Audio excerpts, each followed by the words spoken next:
I never thought I'd be standing in my own driveway watching patrol cars nose up to the curb because a neighbor's kid wanted my car. But there I was, weekend shirt, old sneakers, coffee steaming in my hand while familiar doors opened and officers I knew stepped out like it was any other call. The HOA queen across the street folded her arms like she was swearing in a witness, chin high, eyes narrow, and she pointed at me as if pointing could turn truth into law. It would have been funny if it wasn't my life. It would have been quieter if it wasn't my name on their radios. It would have been simple if she knew who I was. She didn't, not yet. The air had that sharp bite of cut grass and chlorine as sprinklers hissed, and the neighborhood looked like a magazine pretending to be real life. Maplewood Estates was a place where perfect paint never peeled and driveways were wide enough to squint at. I bought here for my daughter Emma, for a backyard that could hold laughter again. For a little piece I didn't have to rent month to month. Peace has a way of attracting people who think they own it. People like Carol Mitchell. She had the posture of someone who believes she's gravity. You could feel it in the way she watched me when I rolled the Mustang into the garage. The first afternoon, gorgeous red, 5.0 V8. The dream I bought with 1,000 skipped dinners out and 1,000 cases closed. I kept my smile easy back then. Waved, offered to bring her groceries inside, offered to be exactly the neighbor I wanted Emma to grow up around. She offered me a measuring tape for my grass. She offered me a raised eyebrow at my job. She offered me an opinion about what belonged. None of it bothered me, until her son came sniffing around my car. He was tall, 16, with a Nuki swagger and a BMW he couldn't pronounce the engine size of, but he knew exactly how much attention it brought. The first time he saw the Mustang, a spark leaped into the boy's eyes like he'd finally found a mirror that liked him back. He circled the paint with his fingertips just off the surface, like touching it might wake it up. And he started firing questions that said horsepower but meant status. I kept it friendly, talked manual gearbox, talked weekend drives with Emma and early morning roads that unfolded like secret maps. When he finally came around to the ask, can I take it around the block, just once? I shut the door gently and locked it. No, I told him, voice calm. It's not personal, it's important. His face told me he wasn't used to hearing that word. No.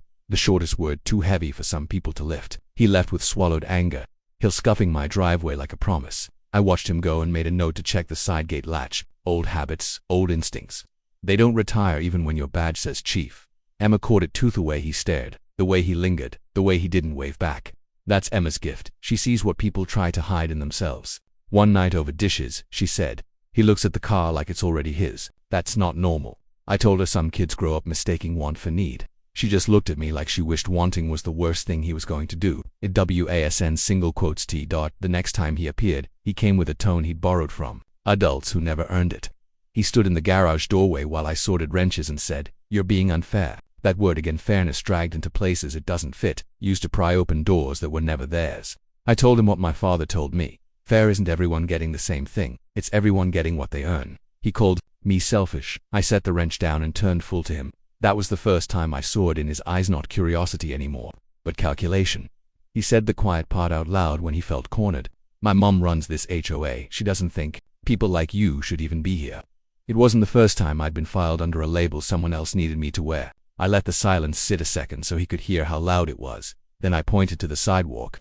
Leave. Now next time you bring that sentence into my garage, we won't be talking about cars. He didn't leave. He pulled out his phone. The thumb dance I've seen too many times, typing a story into existence while standing in the middle of its opposite. Mom, he's threatening me, he said, half actor, half child, loud enough for me to hear. I'm scared. The message left his phone like a flare. His eyes flashed like he'd just bought himself insurance. And we both listened to a neighborhood queen bee summoned to her stage. The click of heels on concrete, the smell of expensive perfume packaged as authority. Carol filled the doorway like sirens without a speaker. How dare you threaten my son, she said, as if speaking made it true. She read off his text as if it was sworn testimony, like the words could put me in cuffs. I told her the facts. She told me her feelings. I said there were cameras there. There weren't. I watched Tyler's smirk stumble for one heartbeat and thought about mercy. Carol bulldozed the moment and said, I'm calling the police. It should have been comic. It would have been tragic. It turned out to be neither. It turned out to be something else. That's the thing about truth. Sometimes it takes the scenic route. Sometimes it wants an audience. Emma stepped into the doorway when she heard the voices. She asked a simple question. Is this about the car? Tyler flinched. Carol doubled down. Emma didn't raise her voice. She doesn't need to. She just said what she saw. You lied because my dad told you no. Carol said, how dare you? Again, as if repetition could glue her story together. Then the sirens arrived, and fate walked up my driveway wearing uniforms with my name on their shift schedule. The sirens painted the garage walls red and blue, flashing against the chrome of the Mustang like fireworks celebrating the wrong holiday. Carol straightened her blazer and fixed her hair with the kind of flourish you do when you think cameras are already rolling. Tyler adjusted his smirk, though it wobbled like a poorly balanced wheel. Emma didn't flinch. She stood beside me with the calm of someone who knows where the truth lives and doesn't mind waiting for it to show itself. The patrol car doors opened, hinges groaning like old stage curtains, and out stepped officers Martinez and Thompson, men I'd worked with for years, 2 men who had stood beside me on nights far darker than this driveway would ever see. They approached with that professional stiffness that melts only when they recognize the territory. Their eyes flicked from Carol's angry face to Tyler's smug one to me, standing with arms crossed, coffee cooling in my hand. "Officers, thank goodness you're here," Carol snapped, stepping forward like a plaintiff in her own courtroom drama. This man has been threatening my son. He cornered him, yelled at him, intimidated him, and he's dangerous. You need to do something immediately." Her words came sharp, rehearsed, meant to cut, but they landed in the air like paper darts. Martinez's eyebrow twitched upward. Thompson glanced at me once, then at Emma, then back at Carol. They hadn't looked at Tyler yet, and that was the part that made me smile inside. "Ma'am," Martinez said slowly, pen poised over his notepad, "can you confirm your address and the nature of the threats?" Carol launched into a speech again, pointing at me with every other sentence like her finger was a weapon. "He told my son he'd regret it if he didn't leave." He raised his voice, he loomed over him, and he scared him half to death. "Look at my son, he's shaken." Tyler did his best impression of frightened, shoulders slumped, his lips trembled, but his eyes betrayed him. They darted toward me, then toward Emma, then back to the officers, searching for cracks in his story. That's the thing about lies, they need more support beams than the truth. And eventually the weight shows. Chief Thompson said suddenly, not loud, not soft, just enough for Carol's world to tilt. He'd spoken the word without thinking, the way you do when you're too used to saying it at roll call. "You want to?" Carol froze mid-sentence, her head snapped toward him. "What did you call him?" "Chief," Thompson repeated, blinking at her as if the word needed no translation. "Chief Johnson, our boss." The silence that followed was surgical. It cut through Carol's script, sliced through Tyler's smirk, and bled the moment dry of any performance they had rehearsed in their heads. Emma folded her arms, chin tilted slightly, watching Carol's face change color like a stoplight flipping too late to prevent a crash. You're the chief of police," Carol stammered, her voice suddenly small, stripped of its sharp edges. I didn't move, I didn't smile. I let the truth sit in the driveway, heavy and undeniable. "That's right," I said quietly. Martinez cleared his throat. "Ma'am, can you explain again why you placed a call accusing the chief of threatening your son?" Carol's mouth opened, then closed, then opened again like a fish plucked from water. She looked at Tyler, desperation in her eyes, begging him silently to bail her out. Tyler swallowed, his bravado crumbling in real time. For the first time since this whole mess began, I saw fear, not fear of me, not fear of consequences, but fear of being seen for what he really was. And then his phone rang. The obnoxious ringtone shattered the silence, vibrating against his palm, until he answered without thinking. His voice cracked wood. On the other end, loud enough for all of us to hear, came Jake's voice, the neighborhood friend who'd always hung around Tyler like gasoline around a match. "Did you get the car yet? You said your mom would get him arrested and we'd line up the buyer tonight. My dad's friend's ready with cash if it's as nice as you said." The words dropped into the garage like a grenade. Nobody moved. Thompson's pen froze over the notepad. Martinez's jaw tightened. Emma blinked once, steady as stone. Carol's hand flew to her mouth, horror widening her eyes. Tyler fumbled to hang up, face draining of color, but the damage had already been done. The truth had spoken for him, loud and careless, and there was no taking it back. "Son," Martinez said carefully, "is what we just heard true?" Tyler's lips parted, but no sound came out. He stared at the floor, then at me, then at his mother, who looked like the ground had just vanished beneath her heels. Finally, he whispered, "I didn't mean for it to stop." I cut in, voice firm, the same voice I'd used in interrogation rooms and tense standoffs. "No excuses, just truth." Emma stepped forward, eyes locked on Tyler's. "You lied," she said flatly. "You lied about my dad, and you planned to steal his car. You wanted to sell it. Don't even try to pretend otherwise." We all heard it. Carol's tears came fast and messy, streaking the mask she'd worn for years. "Tyler," she whispered, voice breaking, "please tell me this isn't real." But it was real, more real than the manicured lawns and glossy mailers Carol loved to send out with her HOA signature. Tyler's silence was confession enough. Thompson closed his notepad and looked at me. "Chief, how do you want to proceed?" The weight of the question pressed down hard. Arresting him would have been easy. He'd committed real crimes: false reporting, conspiracy to steal, intent to sell stolen property. I could have ended his future with one word. But looking at him, at the tears welling in his eyes, at the desperation replacing his arrogance, I knew this was bigger than punishment. This was about a kid who'd never faced a wall in his life and suddenly had slammed into one made of stone. "Everyone outside," I said. "I need a word with him alone." Martinez hesitated. Thompson raised an eyebrow. But they trusted me, and they guided Carol out with gentle but firm hands. Emma lingered, looking at me with that sharp intuition she'd inherited from her mother. I nodded once. She stepped out, though her eyes never left me until the door closed. Tyler sat down hard on a stool, his shoulders hunched, his fingers twisting around his phone like it could still save him. I pulled up a chair across from him, letting the silence stretch until he finally looked at me. "Why?" I asked simply. At first he tried to shrug it off, tried to play it cool, but the facade was gone and he knew it. His voice came small, fragile, because everyone at school thinks I'm just some spoiled kid who gets everything handed to him. They're right. I don't earn anything. My parents buy me cars, clothes, vacations, all of it. But your Mustang, he paused, eyes flicking toward the car under its cover. It's not just expensive, it's earned. People respect it. I thought if I could drive it, just once, people might respect me too. I leaned back, letting his words settle.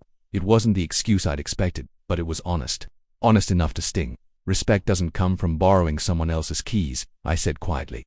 "Respect comes from work, from sacrifice, from earning something so deeply it becomes part of who you are. That car isn't just a machine, Tyler. It's every overtime shift, every peanut butter dinner, every promise I made to my daughter that we'd survive and we'd thrive. You can't shortcut that by stealing it." He nodded miserably, tears finally breaking free. I let the silence sit again, then leaned forward. "So here's your choice. I can press charges.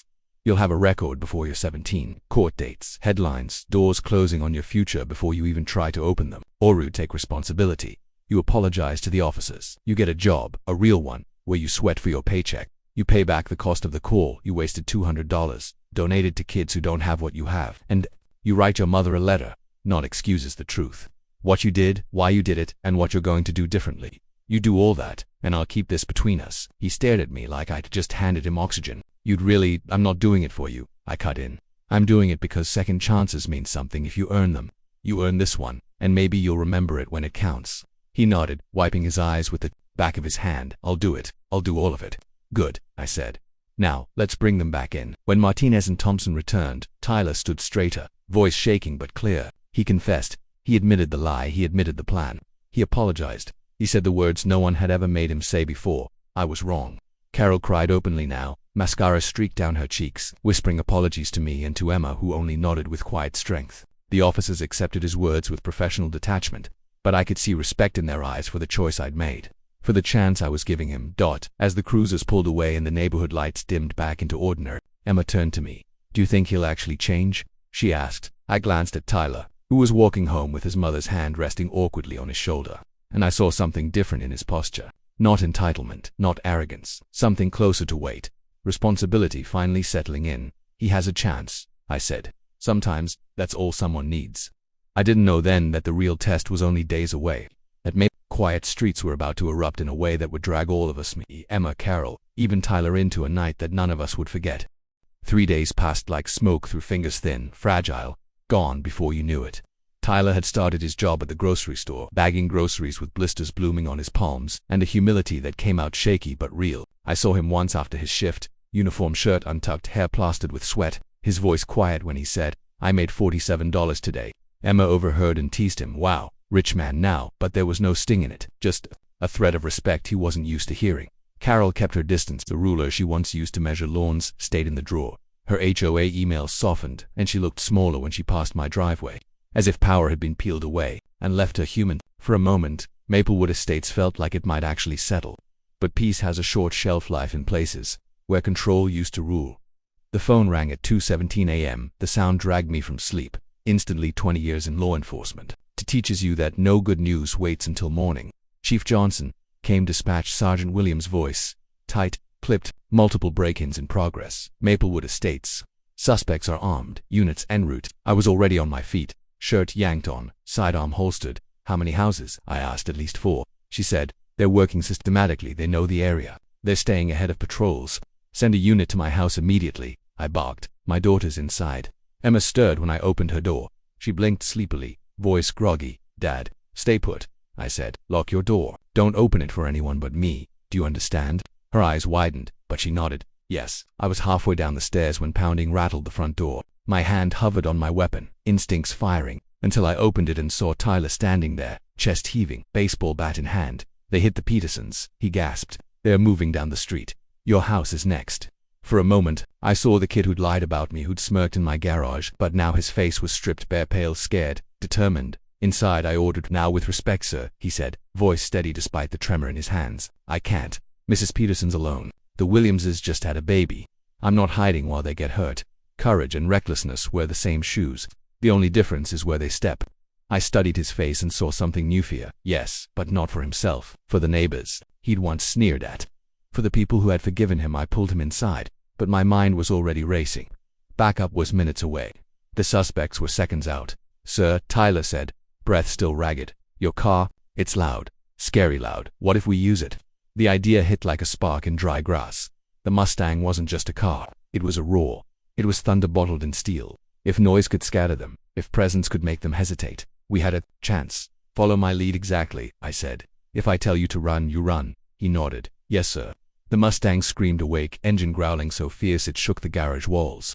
Headlights sliced the night, and when I floored the accelerator, the tires shrieked across asphalt like war drums. We barreled down Maple Street, engine howling, horn blaring, making a noise no intruder could mistake. Flashlight beams near Mrs. Peterson's windows froze, then scattered.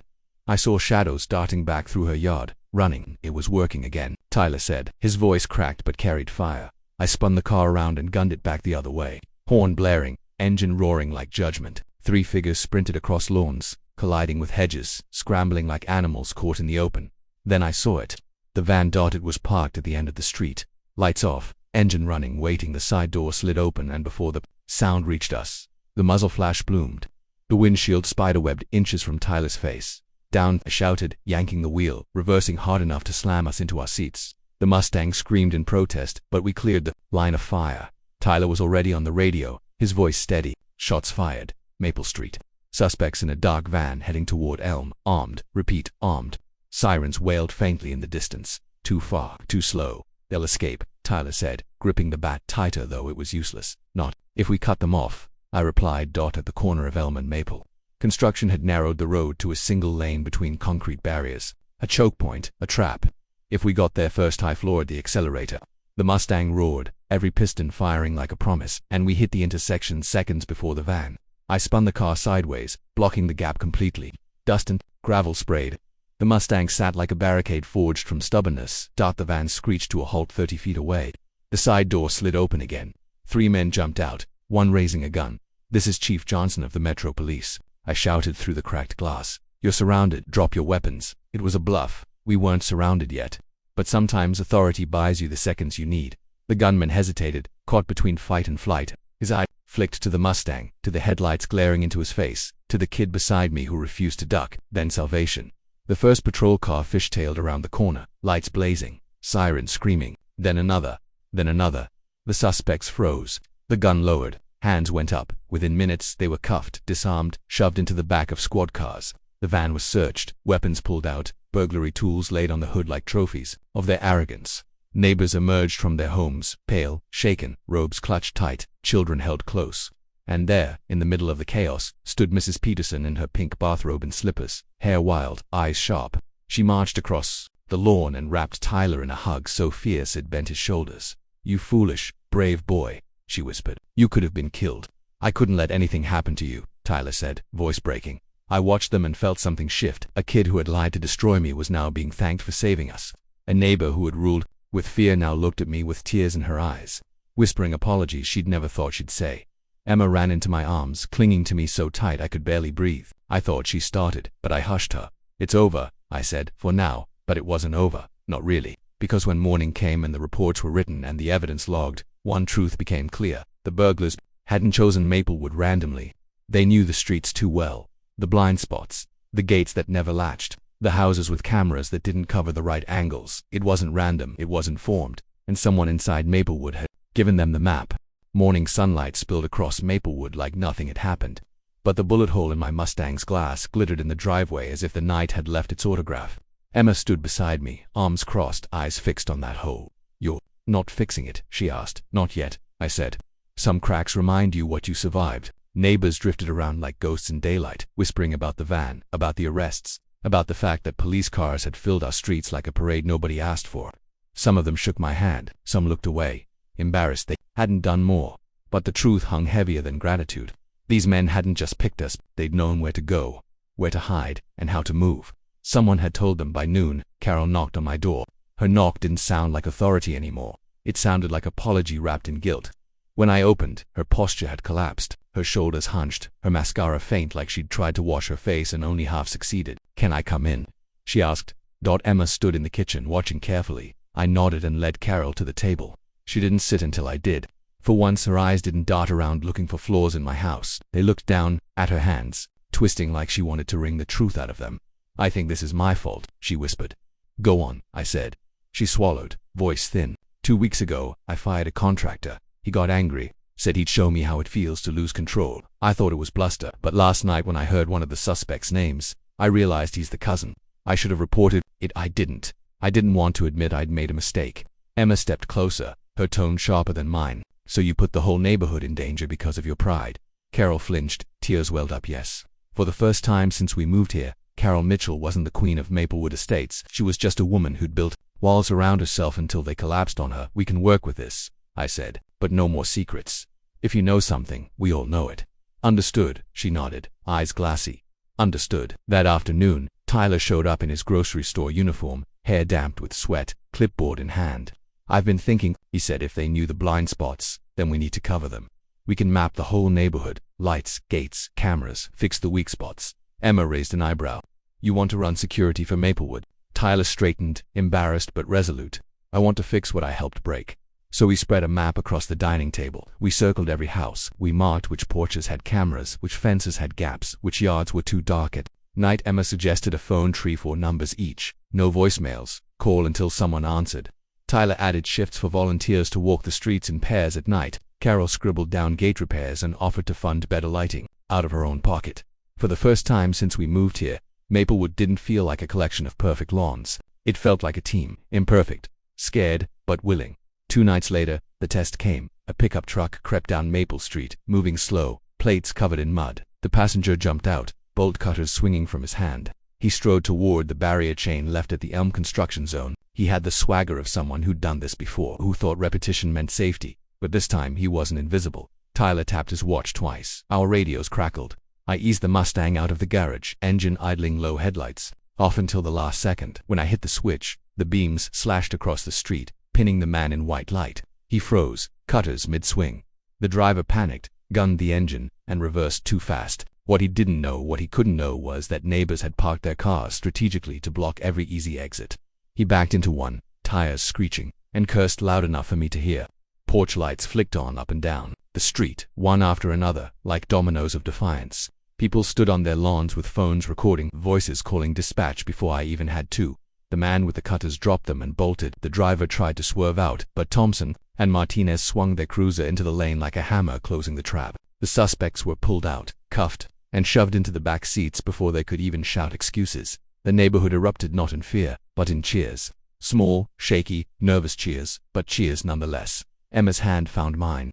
"It worked," she whispered the next morning. Neighbors came together in a way I'd never seen before. Mrs. Peterson baked cookies for the officers. Mr. Williams fixed the broken barrier chain himself. Tyler walked door to door with his clipboard, signing people up for a community food drive. People actually signed without rolling their eyes. Carol resigned from the HOA board. "I don't deserve to lead," she admitted, "but I want to help." And for once, no one argued. The prosecutor's office called me 2 days later. The charges would stick. Video evidence, audio from Tyler's accidental confession, statements from witnesses. The men would face years, not months. Maplewood was safe for now, but safety wasn't the point anymore. Community was. The following Sunday, Maplewood closed the street not for cops, not for crime, but for celebration. Folding tables stretched down the center like a festival. Grills smoked. Kids chalked the asphalt with drawings of cars, flowers, and police badges. Music spilled from speakers, summer songs, songs of relief. I manned the grill, flipping burgers, with a spatula instead of a sidearm. Emma sat on the curb, hair loose, laughing at a joke Tyler told badly. Carol walked past with a bowl of potato salad, smiling awkwardly like she wasn't sure she was allowed to anymore. Neighbors who hadn't spoken in years traded stories, and for once, Maplewood looked less like a magazine and more like a family. Dusk painted the sky. I leaned against the Mustang, cracked glass still in place.